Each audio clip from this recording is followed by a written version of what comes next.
That's the stalking party off. Right. We'd better have a look at those papers. Show us there's a heart in the House of Windsor, says the Sun. It's proof the royals are not like us, the Mirror. Time to change the old guard at Buckingham Palace Express. One can't help wondering whose advice they are taking, for it's clearly the wrong advice. I'll try not to take that personally. People have been yearning for a change in this country. Good. The result is a quiet revolution now taking place, led by the real modernizers, the British people. Revolution? Who wrote this? Where does this come from? Where does it come from? You just want a huge landslide majority. People want to see a change. Why? What do you think it meant? Hurry up, dear. Your tea's getting cold. Is that it? Yes, ma'am. Just the letter of condolence to the widow of the ambassador to Brazil. Good. Thank you. Tea! Mr. Chandra, do you like it this? The Prime Minister wishes to speak to Her Majesty.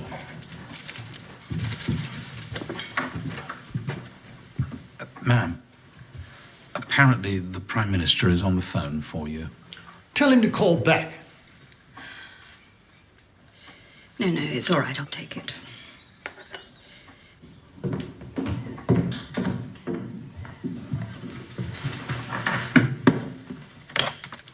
Prime Minister? Good morning, Your Majesty. Sorry to disturb, but I was just wondering whether you'd seen any of today's papers. We've managed to look at one or two, yes.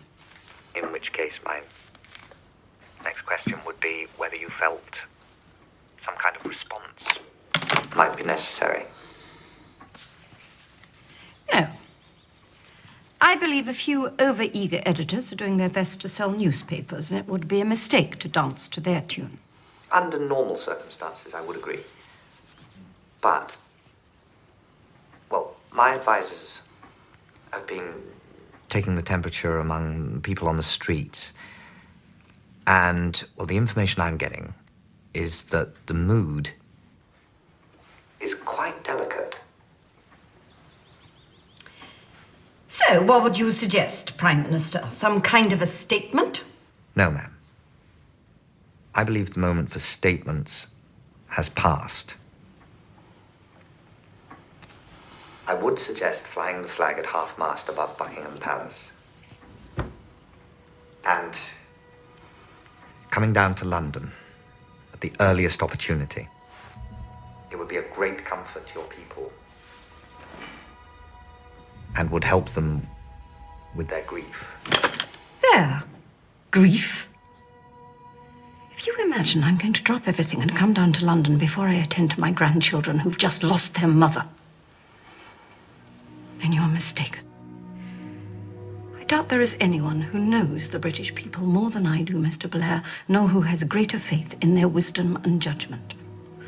And it is my belief that they will any moment reject this mood, which is being stirred up by the press, in favor of a period of restrained grief and sober private mourning. That's the way we do things in this country. Quietly, with dignity. It's what the rest of the world has always admired us for. If that's your decision, ma'am, of course the government will support it. Let's keep in touch. Yes, let's.